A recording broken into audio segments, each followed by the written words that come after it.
Mos u dorëzo kur je lodhur, dorëzohu kur ke fituar. Në çdo udhëtim drejt suksesit, do të vijë një moment kur ndihesh i lodhur, i raskapitur, madje edhe i pashpresë. Është pikërisht në ato çaste kur tundimi për t'u dorëzuar është më i fortë se kurrë. Por, të dorëzohesh kur je lodhur do të thotë të heqësh dorë nga ëndra jote pikërisht para finishit. Të dorëzohesh kur ke fituar do të thotë të njohësh momentin kur ke arritur qëllimin, të festosh suksesin dhe të mbyllësh një kapitull me krenari. Kjo video është një udhëzues i thellë dhe praktik për çdo që ndodhet në udhën e lodhjes, dyshimit apo tundimit për t'u dorëzuar. Në vijim do të gjesh analiza psikologjike, këshilla konkrete, histori frymëzuese dhe teknika për të qëndruar i fortë deri në fund. 1. Kuptimi i vërtetë i qëndrueshmërisë. Qëndrueshmëria është aftësia për të vazhduar përpara, edhe kur ndihesh i raskapitur. Nuk është thjesht një cilësi fizike, por një fuqi mendore dhe emocionale që të lejon të mos dorëzohesh përballë vështirësive. Pse lodhemi? Lodhja fizike. Trupi ka kufi, por shpesh lodhja fizike është pasojë e stresit mendor. Lodhja mendore. Ankthi, stresi, presioni i pritshmërive na lodhin më shumë se çdo punë fizike. Lodhja emocionale, humbja e motivimit, zhgënjimi apo ndjenja e vetmisë janë faktorë që bëjnë të ndihesh bosh dhe i pashpresë.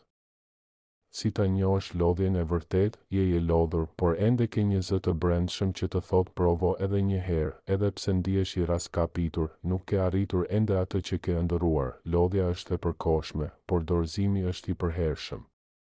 2. Dallimi mes dorëzimit dhe pushimit. Shumë njerëz ngatërrojnë pushimin me dorëzimin.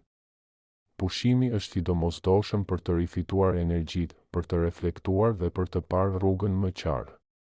Dorëzimi është heqja dorë nga ëndra, nga qëllimi, nga vetja, kur duhet të pushosh, kur ndjen se trupi dhe mendja nuk të binden më, kur emocionet të erësojnë gjykimin.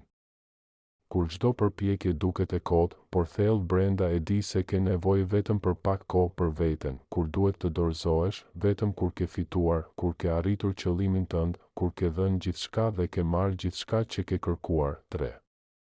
Pse njerëzit dorëzohen para kohe? Frika nga dështimi. Shumë njerëz dorëzohen sepse nuk duan të përballen me një dështim të mundshëm, mungesa e rezultateve të menjëhershme. Në një botë të shpejtë, duam gjithçka tani.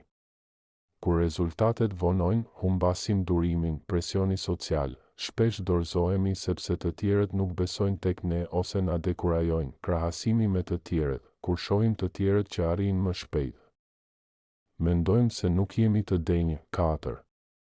Si të ruash motivimin kur je i lodhur? Këshilla praktike. Kujto pse ke filluar. Rikujtoje veten për arsyen që të shtyu të nisësh këtë rrugë. Festo fitoret e vogla. Çdo hap përpara është një arritje. Puno me hapa të vegjël. Mos shiko malet. Shiko vetëm hapin e radhës. Rretho veten me njerëz që të mbështesin. Energjia e tyre do të të ndihmojë të mos dorëzohesh. Lexo histori frymëzuese. Të tjerët kanë kaluar nga aty ku je ti dhe kanë fituar. 5. Shembuj nga jeta reale. Historia e Thomas Edison. Thomas Edison dështoi mbi 1000 herë para se të shpikte llambën elektrike. Kur e pyetën pse nuk u dorëzua, ai tha, nuk kam dështuar 1000 herë. Kam gjetur 1000 mënyra që nuk funksionojnë.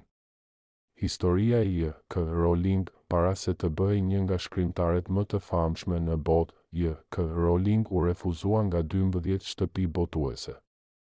Ajo nuk u dorëzua kur ishte e lodhur dhe e dëshpëruar, por vetëm kur fitoi, kur libri i saj u publikua dhe u kthye në fenomen. 6. Strategji për të kapërcyer lodhjen mendore dhe emocionale. Lodhja mendore dhe emocionale është një nga arsyet kryesore pse shumë njerëz dorëzohen para kohe.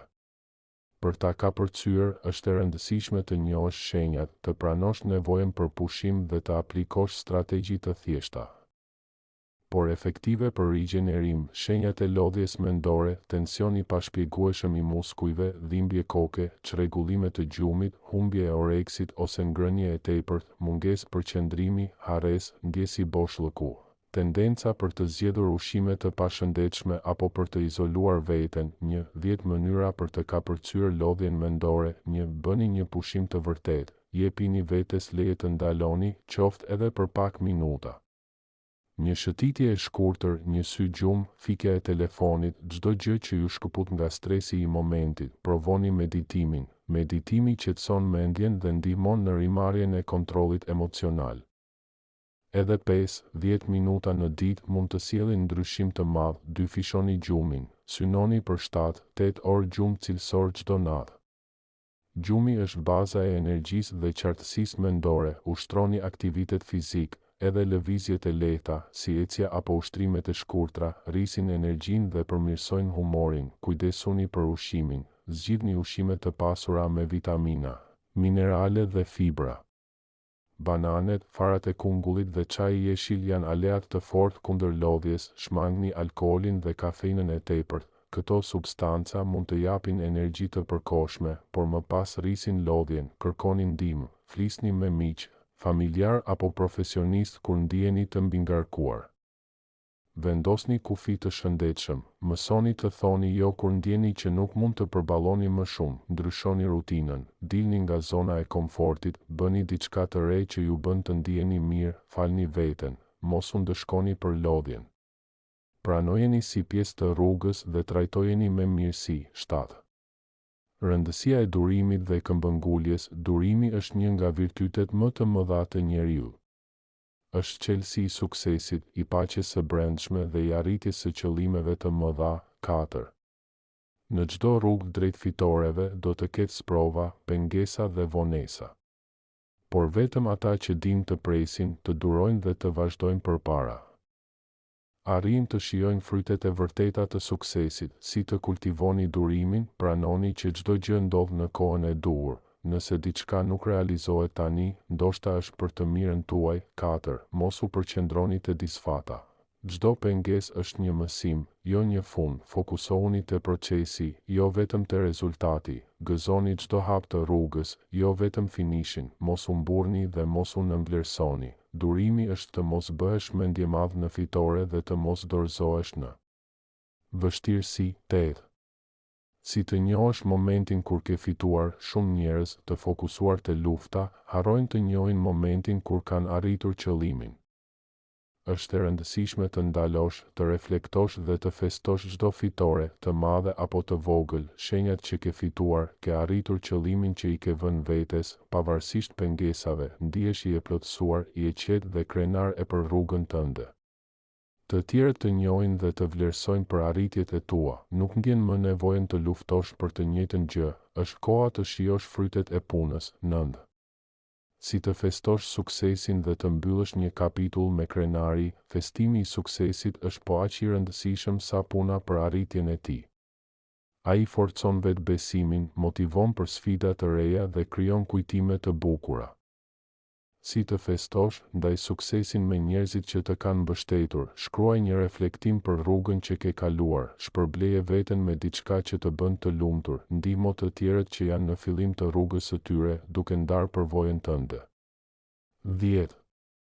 Histori frymëzuese. Nga pastreu në Harvard, historia e Dan Logins është shembulli i përkryer i këmbënguljes dhe mosdorëzimit. 5. E pastre, pa mbështetje familjare, ajo nuk u dorëzua kur ishte e lodhur. Punoi si pastruese, vazhdoi shkollën, përballoi vështirësi të jashtëzakonshme dhe u pranua në Harvard. Suksesi i saj nuk ishte rastësi, por rezultat i durimit, punës dhe besimit se çdo lodhje është e përkohshme, ndërsa fitoret janë të përjetshme. 11. Ushtrime praktike për forcimin e qëndrueshmërisë. Qëndrueshmëria është një aftësi që mund të stërvitet dhe forcohet si çdo muskull tjetër. Ja disa ushtrime të thjeshta, por shumë të fuqishme. Ushtrimi 1. Ditari i qëndrueshmërisë. Çdo mbrëmje, shkruani 3 situata kur keni dashur të dorëzoheni, por keni vazhduar. Reflektoni pse nuk u dorëzuat dhe si u ndjet më pas. Me kohë, ky ushtrim forcon besimin në aftësitë tuaja për të përballuar vështirësitë. Ushtrimi 2. Përcaktimi i pse së personale. Shkruani arsyen më të thellë pse po ndiqni një qëllim të caktuar. Sa herë ndiheni të lodhur, lexojeni këtë pse me zë të lartë. Kjo do t'ju jap energji të re. Ushtrimi 3. Vizualizimi i suksesit. Çdo mëngjes, mbyllni sytë dhe imagjinoni veten duke arritur qëllimin tuaj. Ndjeni emocionet e fitores, shijoni detajet. Truri juaj do ta perceptoj këtë si një realitet të mundshëm dhe do t'ju motivoj të vazhdoni. Ushtrimi 4. Shpërblimi i vetes, vendosni shpërblime të vogla për çdo hap të rëndësishëm që arrini. Kjo mund të jetë një kafe, një shëtitje, një film i preferuar, apo një ditë pushimi. Shpërblimi motivon dhe e bën rrugëtimin më të bukur. Ushtrimi 5. Biseda me një mik të besuar, kur ndjeni të lodhur, flisni hapur me dikë që ju mbështet. Shpesh, një këndvështrim i jashtëm, një fjalë inkurajuese ose thjesht ndjenja që nuk jeni vetëm, ju jep forcë të re. 12. Si të menaxhosh emocionet negative gjatë rrugës. Emocionet negative si frika, ankthi, zhgënjimi dhe pasiguria janë të pashmangshme në çdo udhëtim të rëndësishëm. Menaxhimi i tyre është çelësi për të mos u dorëzuar kur je lodhur. Këshilla për menaxhimin e emocioneve: pranoj emocionet, mos i lufto. Është normale të ndihesh i pasigurt ose i frikësuar. Pranimi i ndjenjave është hapi i parë drejt shërimit. Fokusohu te frymëmarrja. Kur ndihesh i mbingarkuar, ndal për pak dhe merr frymë thellë disa herë. Kjo qetëson sistemin nervor, ndryshon mjedisin, dil për një shëtitje. Dëgjo muzikë ose ndrysho vendin ku punon. Shpesh, një ndryshim i vogël sjell energji të re. Bëj diçka që të pëlqen, lexo, vizato, gatuaj, merre me sport. Çdo aktivitet që të sjell kënaqësi ndihmon në balancimin e emocioneve. Kërko ndihmë profesionale. Nëse emocionet negative bëhen të papërballueshme, mos hezito të flasësh me një psikolog. 13. Forca e komunitetit dhe e mbështetjes sociale. Askush nuk fiton vetëm. Edhe më të fortët kanë nevojë për mbështetje, frymëzim dhe ndonjëherë një dorë ndihme. Si të ndërtosh një rreth mbështetës? Rretho veten me njerëz pozitiv, zgjidh miq që të inkurajojnë, jo që të dekurajojnë. Ndaj qëllimet dhe sfidat. Kur ndan rrugëtimin, përgjegjësia dhe motivimi rriten. Ndihmo të tjerët. Mbështetja është reciproke.